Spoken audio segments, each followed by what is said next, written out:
চট্টগ্রামের ice factory রোডের PTI অডিটোরিয়ামে একটি সম্প্রীতি সমাবেশ হওয়ার কথা ছিল এবং হয়েছে। আপনারা জানেন এটি কি কারণে। আপনারা জানেন যে বর্তমান চট্টগ্রামে কিছু অনাকাঙ্ক্ষিত ঘটনা, সেই ঘটনা পরবর্তী যে একটা হিন্দু মুসলিম সম্প্রদায়ের মধ্যে যে একটা দূরত্ব তৈরি হয়েছে, সেই দূরত্বকে লাঘব করার জন্য কিন্তু প্রশাসনের পক্ষ থেকে উদ্যোগ নেওয়া হয় এবং সেখান থেকে কিন্তু প্রশাসনের পক্ষ থেকে সেই জায়গাতে তারই যে করণীয় কি করণীয় এবং কিভাবে এই দূরত্বকে আরো মেটানো যায়, এই বিষয়গুলো নিয়ে তো প্রশাসনের উদ্যোগটিকে আমি স্বাগত জানাই।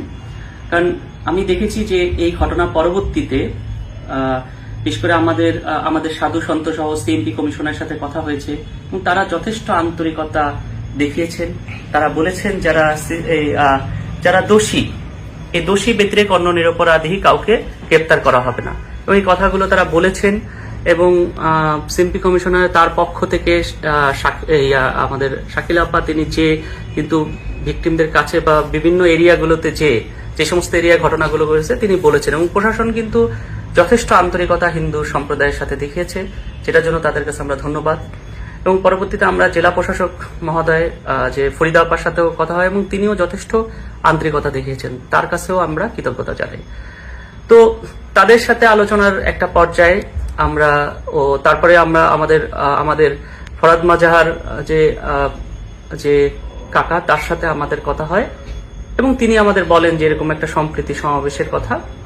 তো তিনি বলেন এবং পরবর্তীতে যখন আমরা প্রশাসনের পক্ষ থেকে জানতে পারি তা আমরা সিদ্ধান্ত নেই যে আমরা সেখানে অংশগ্রহণ করব। কিন্তু আপনারা দেখেন এই বর্তমান বাস্তবতায় যেখানে চিন্ময় প্রভু গ্রেপ্তার, সেখানে আসলে সম্প্রীতির সমাবেশে অংশগ্রহণ করা কিন্তু আমাদের জন্য একটু টাফ ছিল, যেহেতু আমরা সম্প্রদায়ের সাথে সংযুক্ত।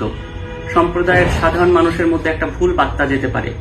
তারপরেও কিন্তু আমরা সাধু সন্তের সাথে আলোচনা করে, সবার সাথে আলোচনা করে আমরা যে প্রশাসনের যে এই যে সাধু উদ্যোগটা, যে তারা যে চাচ্ছে যে সম্প্রীতির বার্তাটা যেন মানুষ জানতে পারে এবং আমরাও যে একসাথে সম্মিলিতভাবে যে এই সমস্যাগুলো মোকাবেলা করতে চাই প্রশাসনের পাশে থেকে, সেই বিষয়গুলো যখন আমরা আমাদের সাধু সন্তরাও সবাইকে বোঝানো হয়েছে, তারা কিন্তু সবাই বুঝতে পেরেছে এবং সবাই বলেছে যেতে এবং সবাই আগ্রহ দেখেছে এবং আমাদেরও কিন্তু আমি সহ আমার সাথেই যোগাযোগ করেছে এবং প্রশাসনের যে আর 5 জন সাধু নিয়ে আমরা যাওয়ার পরে একটা পর্যায়ে আমি দেখি যে সেখানে সাধু সন্তরা বসে এবং এর একটা পর্যায়ে যে ওখানে গোয়েন্দা সংস্থার পরিচয়ে কয়েকজন বলে যে তাদের যে সেখান থেকে আমাকে চলে যেতে বলে। তা আমি খুবই আশ্চর্য হয়ে যাই, যেখানে আমাকে এই প্রোগ্রামে প্রশাসন থেকে নিমন্ত্রণ করা হয়েছে, এমনকি দুপুরে যখন আমি আসতে দেরি করছি তখনও বারবার ফোন দেওয়া হচ্ছে। এরকম একটা অবস্থায় আমাকে চলে যেতে বলা বিষয়টি আমার জন্য খুবই আশ্চর্য একটা বিষয় হয়েছে এবং একটা বিব্রতকর একটা পরিস্থিতি ওরকম। তা আমি বিষয়টা আমার একদম ভালো লাগেনি। তো আমি জানতে চাইলাম এবং বুঝলাম যে প্রশাসনদের কেউ হয়তো তাদের বলেছে বা তাদের করাচ্ছে এবং জানতে পারলাম যে এই পুরো আয়োজনের কোন একটা স্টেক হোল্ডার বা কেউ হয়তো কারো হয়তো আমাদের প্রতি নেতিবাচক ধারণা আছে, তারাই সেই বিষয়গুলো বলছে। তো বিষয়টা আমি জানি না যে কি বিষয়গুলো তারা আমাদের সাথে খোলাখুলি আলোচনা করতে পারেন, কিন্তু সেটা না করে এইভাবে যে ট্যাগিং এর রাজনীতি, যে এরে ওরে ট্যাগ দেওয়া, যে এ অমুক তে তমুক, এই যে আয়োজনটা কি ছিল যে সবাই একসাথে বসে আমরা সম্প্রীতির কথা বলে এবং কিভাবে আমরা এই কাজগুলো করতে পারি। এভাবে প্যারালাল ভাবে যদি আমাদের যদি এভাবে দূরত্ব বাড়তে থাকে বা বাড়ানো হয়, এটা কি ভালো? কারোর জন্য ভালো না। তো সেইখানে যে এরকম একটি আয়োজনে আমাদের সাধু সন্ত সহ সবাই মিলে আমরা আসছি, সেই জায়গায় এরকম একটি অস্বাভাবিক পরিস্থিতি সৃষ্টি করাটা, আমি কি বলবো, আসলে আমি ভাষা প্রকাশ করতে পারছি না। আমি মনে করি যে যারা এটা করেছেন তারা ঠিক করেননি। তাদের উচিত যে বিষয়গুলো জেনে করা, যে তাদের যদি কোনো কথা থাকে আমাদের সাথে কথা বলতে পারতেন বা আমরা কথা বললেই তো সমাধান হয়।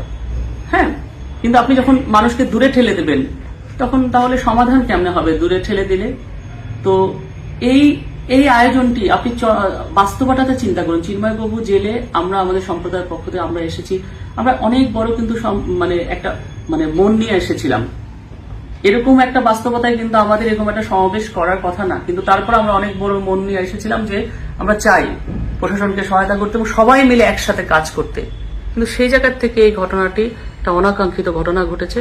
আসলে আমি তার নিন্দা জানাই। আমি মনে করি যে এটা ঠিক হয় নাই, ভালো হয় নাই। তো মানে আমাদের উমেশানন্দগিরি মহারাজও ছিলেন। তো মহারাজ কি বলবেন কিছু? নমস্কার। আমরা বিগত 3 থেকে 4 দিন আগ থেকে আমাদের স্যার বলছিলেন যে আমাদেরকে একটি সম্প্রীতি সমাবেশ হবে, সেখানে আপনারা 5 জন সন্ন্যাসী আমার সাথে প্রশাসন যাওয়ার জন্য অনুরোধ জ্ঞাপন করেছে। আমরাও সমস্ত সন্ত মহাত্মাদের অনুরোধে তথা তাদের সাথে আলোচনা করে আমরা যাওয়ার জন্য প্রস্তুতি নিই এবং আমরা যথারীতি টাইম 8টায় যে সময় দেওয়া হয় সেই সময়ের মধ্যে আমরা যথাস্থানে পৌঁছানোর পর আমাদের নাম এন্ট্রি হয়।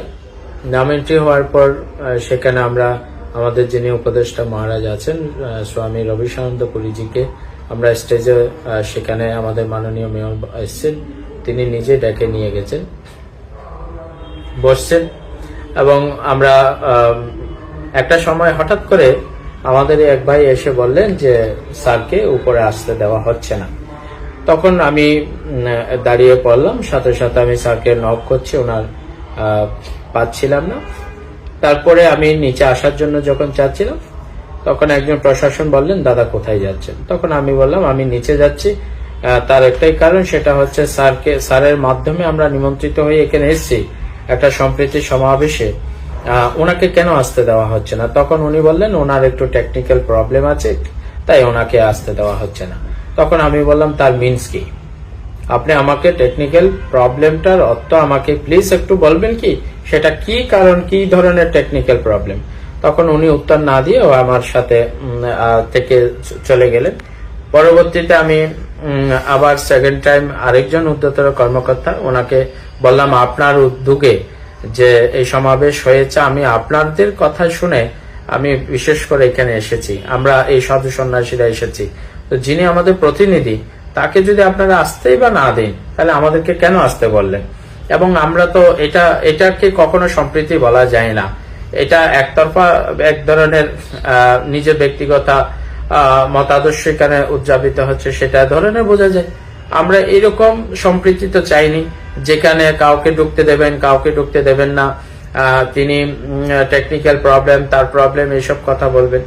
আর তখন উনি বললেন যে দাদা প্লিজ বসুন, আমরা দেখছি। আমি বললাম না, তাহলে আপনি একটা কাজ করুন, আপনি সহ চলুন, স্যারকে কি কারণে আসতে দিচ্ছে না সেটা আমরা ফাইন্ড আউট করি, তারপরে আমরা একসাথে আসি, বসবো, অন্যথা আমরা এখানে থাকবো না, আমরা সবাই চলে যাব। তারপর আমি নিচে আসি, আমাকে বিভিন্ন লোকজন প্রশ্ন করে কোনো প্রবলেম, তখন আমি বললাম যে আমাদেরকে নিমন্ত্রিত করে এক ধরনের অপমানিত করার একটি তারা সুযোগ খুঁজে নিয়েছেন কিনা আমি জানি না, আর তারা আমাদের অপমানই করলেন এক ধরনের। বাট এটা এই সমাবেশ নাম হচ্ছে সম্প্রীতি সমাবেশ। তাহলে আমি বাংলাদেশের সমস্ত নাগরিকের কাছে একটি আহ্বান করি, সম্প্রীতি কাকে বলে সে ভাষা জ্ঞান হয়তো সবার আছে, তার তাৎপর্যতা সবাই জানে। সম্প্রীতি করার লক্ষ্য আমাদের রয়েছে বলে আমরা প্রশাসনের এক কথাতে সাড়া দিয়েছি। যদি আমাদের মধ্যে কোনো প্রকার সম্প্রীতিবিহীন আমরা থাকতে চাইতাম তাহলে আমরা হয়তো ওনাদের কথায় কখনো সাড়া দিতাম না। তো আমরা সাড়া দিয়েছি এবং আমরা চাই, সম্প্রীতিই চাই, আমরা কোনো সাম্প্রদায়িকতা চাই না। আমরা এই বাংলাদেশ অসাম্প্রদায়িক নির্মাণে আমরা মাঠে নেমেছিলাম। আমাদের দাবি যদি অযৌক্তিক হতো বা আমরা আজকে একটাই কথা আপনাদের সকলের কাছে, আমাদের এই আন্দোলনের মাধ্যমে একটা রিকশাওয়ালাকে আমরা ক্ষতিগ্রস্ত হতে দিই নাই। তাহলে আজকে যে বিষয়গুলো আমাদের নামে মিথ্যা আরোপ দেওয়া হচ্ছে, দোষারোপ করা হচ্ছে, এগুলো সম্পূর্ণ রূপের একটি রাজনৈতিক ব্যক্তির পরিচয় হচ্ছে, আমাদেরকে নিয়ে রাজনৈতিকতা করা হচ্ছে। আমি প্লিজ বলবো প্রশাসন তথা রাষ্ট্রীয় সকল নাগরিকদের কাছে আমার অনুরোধ, আমাদের এই ডেকে নিয়ে গিয়ে অপমান করা, এটা কতখানি তারা সুফল হয়েছেন আমি জানি না। হ্যাঁ, এটা এক ধরনের আমাদের সকলের লজ্জা। তাই সবাই এই ব্যাপারে আপনারাও একটু মত আলোচনা করবেন, এই বলে আমি আমার সংক্ষিপ্ত আলোচনা এখানে ইতি টানলাম।